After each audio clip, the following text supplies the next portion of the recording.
Subscribe करिए हमारे channel target UP TET CTET को और बेल आइकन को दबाइए। हेलो फ्रेंड्स, मैं रेनू स्वागत करती हूँ आप सभी भावी अध्यापक एवं अध्यापिकाओं का आपके अपने channel target UP TET CTET में। दोस्तों, आज की इस वीडियो में हम पढ़ने वाले हैं आप लोग के डीएलएड सेकेंड सेमेस्टर का फर्स्ट पेपर वर्तमान भारतीय समाज एवं प्रारंभिक शिक्षा के राजन सीरीज के सभी बहुविकल्पी क्वेश्चंस की सीरीज में हमने ऑलरेडी 200 क्वेश्चन पढ़ा दिए हैं 4 पार्ट में। आज हम 5वां पार्ट पढ़ाने जा रहे हैं क्वेश्चन नंबर 201 से। दोस्तों, क्वेश्चन नंबर 201 है, समाज की सबसे छोटी इकाई है विद्यालय, परिवार, सामाजिक संस्थाएं या फिर व्यक्ति।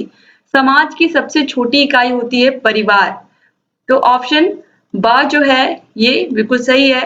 परिवार से ही सबसे पहले बच्चा बहुत सारी चीजें सीखता है बचपन में, उसके बाद वो स्कूल जाना शुरू करता है तो उसकी सामाजिकता का दायरा और बढ़ता है। जब वो स्कूल से बाहर निकलता है तो उसका वास्तविक जीवन से सामना होता है, तो बच्चा धीरे धीरे समाज की परंपराओं को, समाज के रीति रिवाजों को समझने लगता है। तो समाज की सबसे छोटी इकाई होती है परिवार। याद रखिएगा आप, यहाँ पर ऑप्शन रॉन्ग दिया हुआ है। क्वेश्चन नंबर 202 है, घर ही बालक की शिक्षा के लिए सर्वोत्तम है, सत्य है या फिर असत्य है। दोस्तों, अगर घर ही बालक की शिक्षा के लिए सर्वोत्तम होता तो स्कूल क्यों बनाए गए होते, ये मैंने पहले भी आपको बताया है।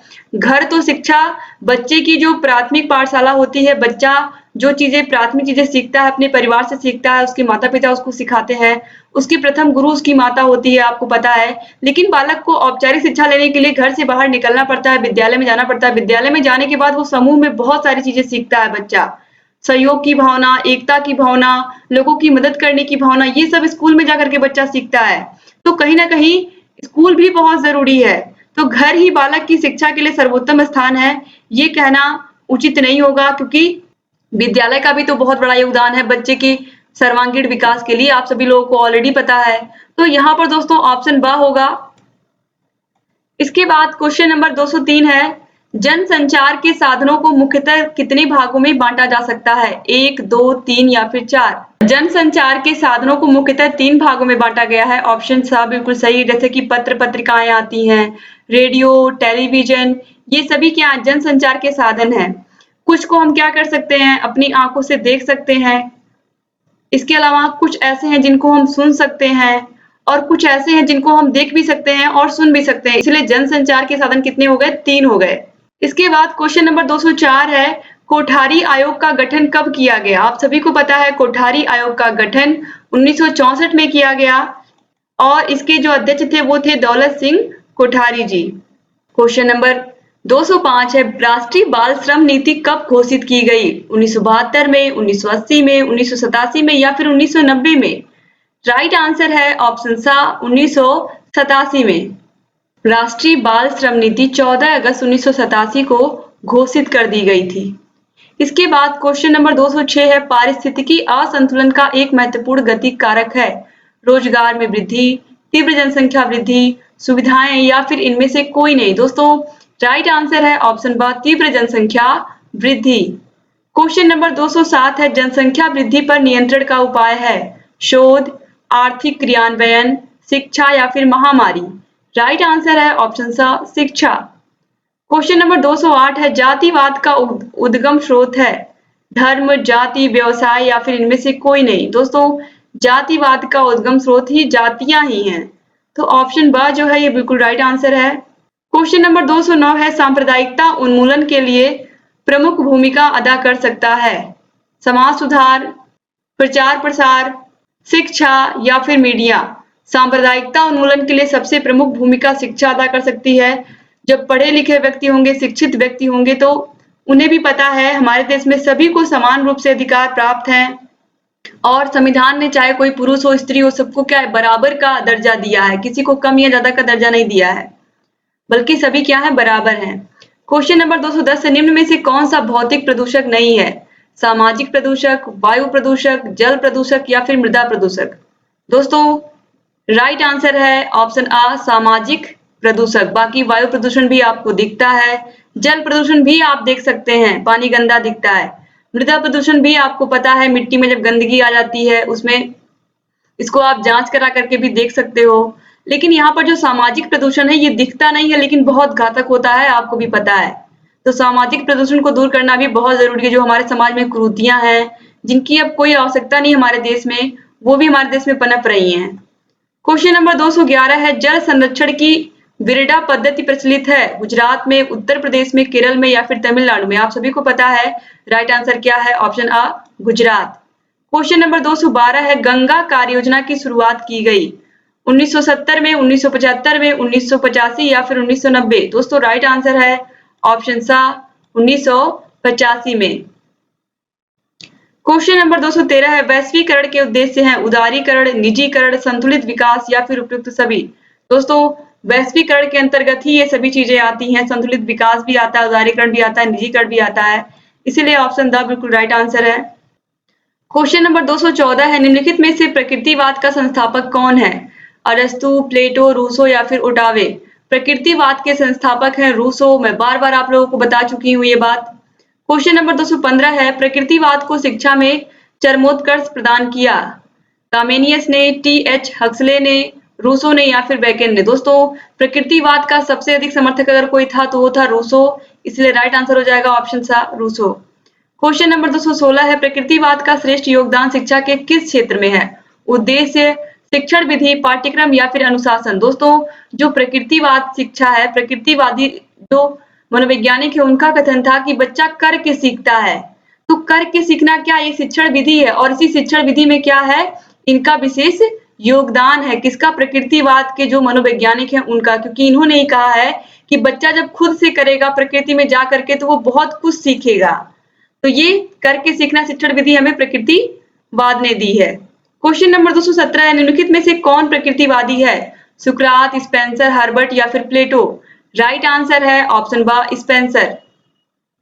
क्वेश्चन नंबर 218 है, शिक्षा में प्रयोजनवादी शिक्षा होती है अध्यापक केंद्रित, विषय केंद्रित, पाठ्यक्रम केंद्रित या फिर अनुभव केंद्रित? दोस्तों जो प्रयोजनवादी शिक्षा होती है ये इसमें बालक तो केंद्र बिंदु होता है, लेकिन यहाँ पर बालक के बारे में बात नहीं की जा रही है, यहाँ पर अनुभव के बारे में बात की जा रही है। यानी कि जो अध्यापक जितना अधिक अनुभव रखेगा वो बच्चों को उतनी अच्छी शिक्षा दे पाएगा, यानी कि उसके पास जितना एक्सपीरियंस होगा वो अपने स्तर से भरसक पूरा प्रयास करेगा कि हम बच्चों को क्या दें, अच्छी शिक्षा दें।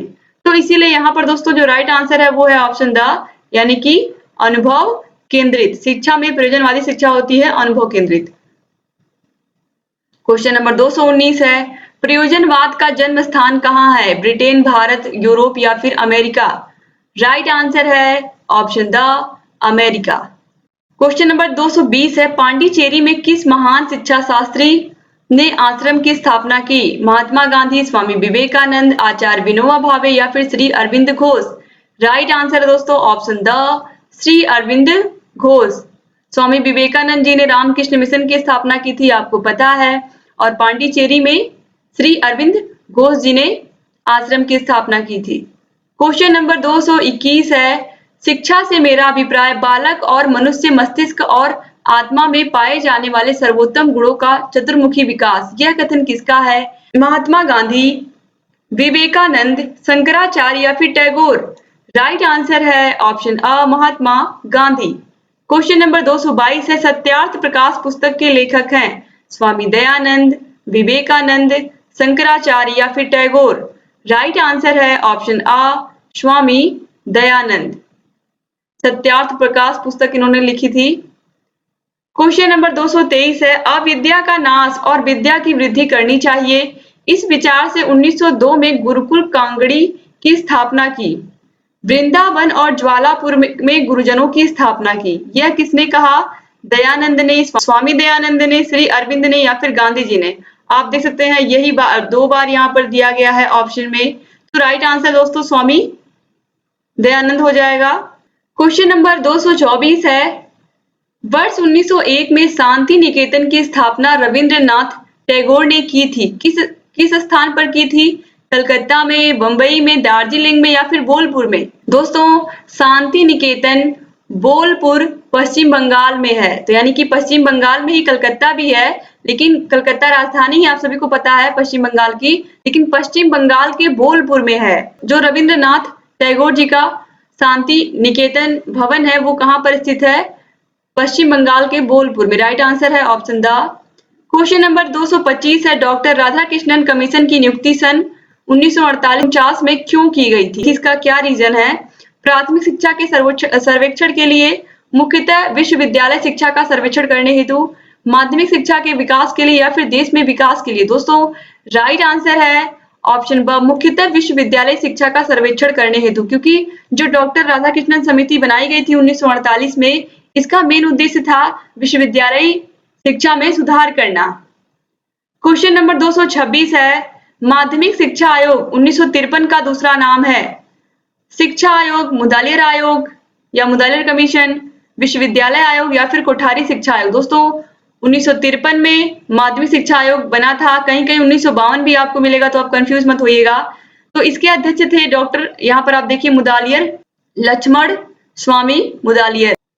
तो दोस्तों 1952 में माध्यमिक शिक्षा आयोग बना, जिसके अध्यक्ष थे डॉक्टर लक्ष्मण स्वामी मुदालियर। इसके बाद दोस्तों क्वेश्चन नंबर 227 है, सन 1964-1965 में किस आयोग का गठन किया गया?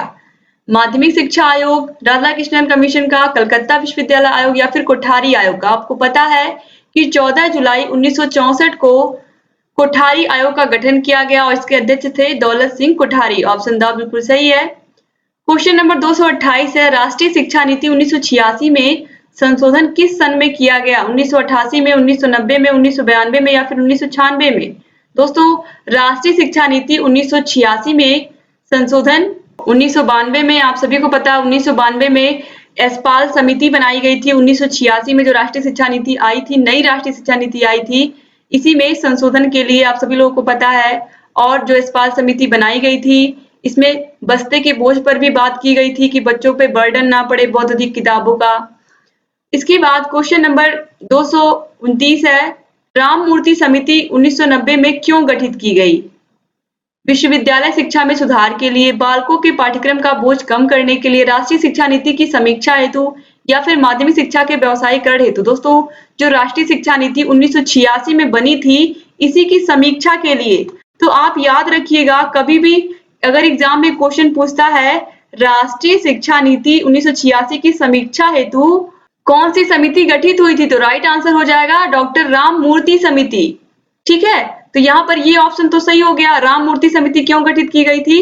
राष्ट्रीय शिक्षा नीति 1986 की समीक्षा के लिए। और अगर क्वेश्चन पूछता है एग्जाम में राष्ट्रीय शिक्षा नीति 1986 में संशोधन कब हुआ, तो संशोधन हुआ 1992 में। तो समीक्षा और संशोधन, ये जो समीक्षा शब्द है और ये जो संशोधन आप देख रहे हैं, इसको आप विशेष रूप से ध्यान रखिएगा इन दोनों का, क्योंकि आप कंफ्यूज हो सकते हैं। तो समीक्षा हुई थी 1990 में और संशोधन हुआ था 1992 में। किसका? राष्ट्रीय शिक्षा नीति 1986 का। आगे बढ़ते हैं। क्वेश्चन नंबर 230 है, कौन सा दर्शन परम सत्ता को आध्यात्मिक घोषित करता है? यथार्थवाद, प्रकृतिवाद, आदर्शवाद या फिर प्रयोजनवाद? दोस्तों राइट आंसर यहाँ पर है ऑप्शन सा, आदर्शवाद। आदर्शवाद जो ये दर्शन कहता है, दोस्तों आदर्शवाद कहता है कि जो भी है, जो भी हम सीख रहे हैं, यहाँ पर नैतिकता की बात तो होती है, व्यक्ति के अंदर नैतिकता बहुत आती है जो आदर्शवाद को मानते हैं। इसके अलावा ये आध्यात्म की तरफ भी व्यक्ति को ले जाती है और ये एक परम सत्ता पर भी विश्वास करते हैं, ईश्वर पर विश्वास करते हैं। यहाँ पर जिस तरीके से पूछा है कौन सा दर्शन परम सत्ता को आध्यात्मिक घोषित करता है, तो वो है आदर्शवाद। क्वेश्चन नंबर 231 है, शिक्षा के क्षेत्र में आदर्शवाद की विवेचना की जा सकती है अनिवार्यवाद के रूप में, प्रगतिवादी के रूप में, अनुभववादी के रूप में या फिर संपूर्णतावादी के रूप में? राइट आंसर है ऑप्शन ब, प्रगतिवादी के रूप में। दोस्तों इसलिए भी प्रगतिवादी के रूप में विवेचना की जा सकती है आदर्शवाद की, क्योंकि आदर्शवाद में ऐसे बहुत सारी चीजें बताई गई हैं जो, जैसे कि व्यक्ति को सत्य बोलना चाहिए, व्यक्ति को नैतिकता का ज्ञान होना चाहिए, मतलब वो क्या सही कर रहा है, क्या गलत कर रहा है, उसे इस बात का पछतावा होना चाहिए अगर उसने कोई गलती कर दी है, कोई भूल कर दी है। तो आदर्शवाद ऐसा नहीं है, बहुत सारी चीजें आदर्शवाद भी सिखाता है। तो इसकी विवेचना प्रगतिवादी के रूप में भी, जो इसकी अच्छी चीजें हैं उसको बच्चों को स्कूलों में पढ़ाया जा सकता है। ऐसा नहीं कि बिल्कुल आदर्शवाद किसी काम का नहीं। अगर किसी काम का नहीं होता तो उसको पढ़ते क्यों आप लोग? वो किस लिए सिलेबस में रखा गया? कहीं ना कहीं इसमें कुछ चीजें तो हैं। तो अगर शिक्षक चाहें तो शिक्षा के क्षेत्र में आदर्शवाद की विवेचना प्रगतिवादी के रूप में, जो इसकी अच्छाई है, जो आदर्शवाद में अच्छाइयां है, उसको प्रगतिवादी के रूप में बच्चों को बता सकते हैं। क्वेश्चन नंबर 232 है, आदर्शवाद का श्रेष्ठ योगदान किस क्षेत्र में है? शिक्षण विधि में, उद्देश्य में, पाठ्यक्रम में या फिर बालक में? दोस्तों आदर्शवाद का श्रेष्ठ योगदान उद्देश्य में है। यहाँ पर बताया गया आप कुछ भी लाइफ में करो, लेकिन आपकी लाइफ में एक गोल होना चाहिए कि आप कहाँ पहुंचना चाहते हो, आपका आपका मकसद क्या, आपका लक्ष्य क्या है, आपका फोकस कहाँ पर होना चाहिए। तो ये सभी चीजें आदर्शवाद सिखाता है। इसीलिए मैंने कहा कि इसको भी विद्यालयी जीवन में, विद्यालयी वातावरण में इसके आदर्शवाद के भी जो शिक्षण है, जो आदर्शवाद की अच्छाइयां हैं, इसे बच्चों को सिखानी चाहिए। क्वेश्चन नंबर 233 है, आदर्शवाद के प्रमुख प्रवर्तक कौन कौन से हैं? Rousseau, Berkeley, Spencer, Bernard Shaw. फिर ऑप्शन बा है एडम्स, जीयर्स, कांट। इसके बाद सा है प्लेटो, फ्रॉवेल, कांट या जेम्स। और लास्ट है प्लेटो, सुकरात, कांट या फिर हीगल। इसके अलावा बर्कले। राइट आंसर है दोस्तों, आदर्शवाद के जो प्रमुख प्रवर्तक थे वो थे प्लेटो, सुकरात, कांट, हीगल और बर्कले। सबसे ज्यादा नाम आता है प्लेटो का और सुकरात का। इन्होंने बहुत अधिक योगदान दिया था आदर्शवाद में, तो इनका नाम बहुत आता है। लेकिन इन पांचों लोगों का नाम आप जरूर याद रखिएगा, क्योंकि ये सभी लोग बहुत इंपॉर्टेंट है और एग्जाम में घूम फिर के इनका नाम पूछा ही जाता है, तो याद रखिएगा आप लोग। क्वेश्चन नंबर 234 है, भारत की पहली सवाक फिल्म थी, यानी कि भारत की पहली बोलती फिल्म कौन सी थी? राजा हरिश्चंद्र, आलम आरा, पुंडलिक या फिर कर्ज। राइट आंसर है ऑप्शन ब, आलम आरा। क्वेश्चन नंबर 235 है, बुद्धकालीन या बौद्धकालीन शिक्षा में उपसंपदा संस्कार कितने वर्ष में होता था? 27 वर्ष, 15 वर्ष, 20 वर्ष या फिर 25 वर्ष। दोस्तों, जो उपसंपदा संस्कार है बौद्ध काल में, ये होता था 20 वर्ष की अवस्था में। बहुत ही कठिन परीक्षा होती थी, उच्च शिक्षा के लिए ये होता था। और इसमें बच्चों का बहुत अधिक टेस्ट लिया जाता था उस समय भी बौद्ध भिक्षुओं के द्वारा, और इन्हें श्रेष्ठ शिक्षा दी जाती थी। क्वेश्चन नंबर 236 है, शिक्षा वह है जो जीवन को संपूर्ण सत्ता के साथ सामंजस्य स्थापित करने की शक्ति देती है। यह विचार किसका है? एडिसन का, रविंद्रनाथ टैगोर जी का, स्वामी विवेकानंद का या फिर महात्मा गांधी का। दोस्तों, राइट आंसर है ऑप्शन सा, स्वामी विवेकानंद का।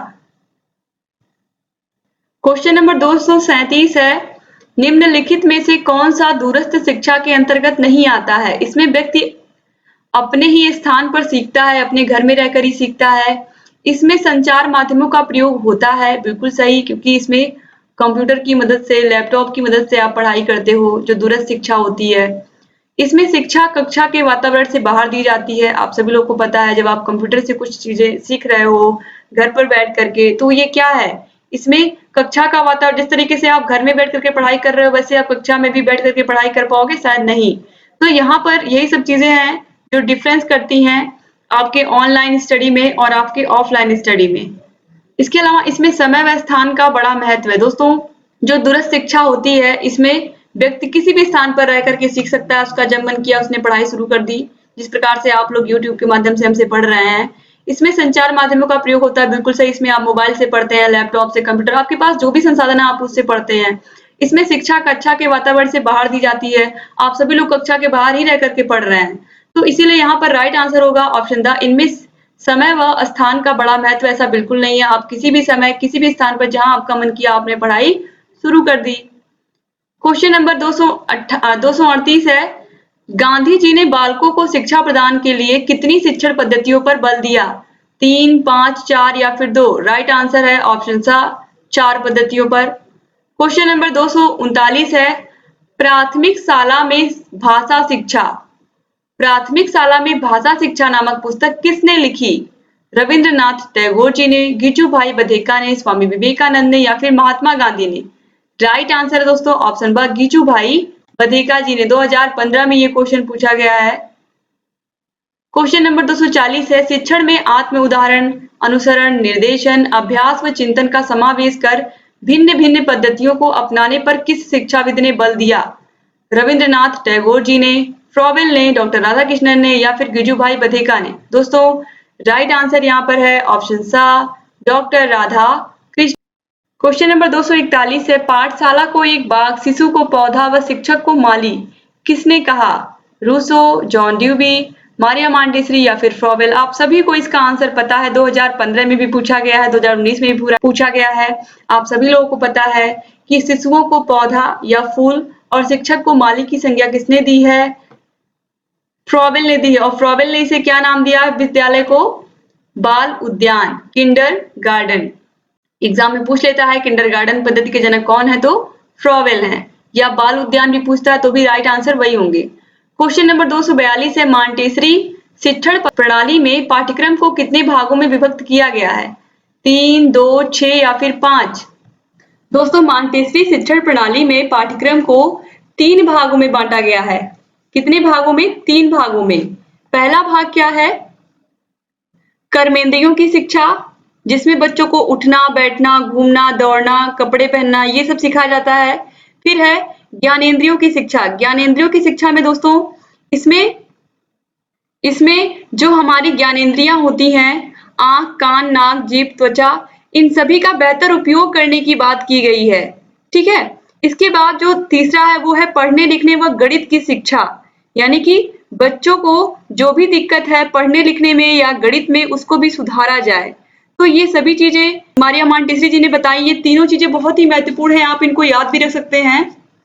तो ये राइट आंसर हो गया। इसके बाद आगे बढ़ते हैं। क्वेश्चन नंबर 243 है, भारत में जनसंख्या शिक्षा का प्रारंभ किस प्रदेश में हुआ? मध्य प्रदेश में, गुजरात में, महाराष्ट्र में या फिर केरल में? राइट आंसर है ऑप्शन सा, महाराष्ट्र में। दोस्तों, यहाँ पर राइट आंसर महाराष्ट्र हो गया, यानी कि महाराष्ट्र से जनसंख्या शिक्षा का प्रारंभ हुआ। इसके बाद क्वेश्चन नंबर 244 है, 6 से 14 वर्ष तक के सभी बच्चों को अनिवार्य शिक्षा की व्यवस्था का वर्णन संविधान की किस धारा के अंतर्गत आता है?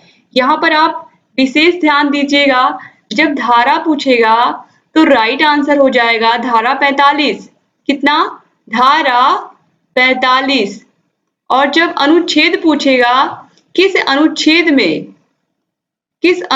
में 6 से लेकर के 14 वर्ष तक के बालकों की निःशुल्क एवं अनिवार्य शिक्षा उनका मौलिक अधिकार है, ये राज्य को उन्हें देना ही देना होगा। तो ये कहा गया अनुच्छेद 21A में, या आपको कहीं कहीं लिखा मिल जाएगा 21 क में। तो इस तरीके से आप इसको याद रखिएगा, ये बहुत ही इंपॉर्टेंट है। तो अनुच्छेद पूछेगा तो 21A, और जब धारा का जिक्र होगा तो धारा 45। तो ये आप याद रखिएगा, 21A अनुच्छेद और धारा 45। ये बहुत ही इंपॉर्टेंट क्वेश्चन है दोस्तों, आप इसको बिल्कुल भी बहुत ही हल्के में मत लीजिएगा, क्योंकि ये इंपॉर्टेंट क्वेश्चन भी है। क्वेश्चन नंबर 246 है, गिजुभाई बधेका द्वारा लिखित पुस्तक है Das Kapital, discovery of India, my experiments with truth या फिर प्राथमिक शाला में भाषा शिक्षा? दोस्तों, सेम यही क्वेश्चन अभी आपने पीछे पढ़ा है, बस क्या था, जो क्वेश्चन था वो आंसर था, जो आंसर है वो क्वेश्चन था।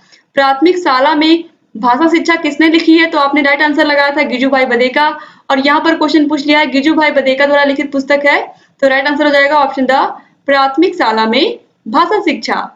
क्वेश्चन नंबर 247 है, शिक्षा का प्रमुख उद्देश्य है मानसिक विकास, शारीरिक विकास, सर्वांगीण विकास या फिर सामाजिक विकास?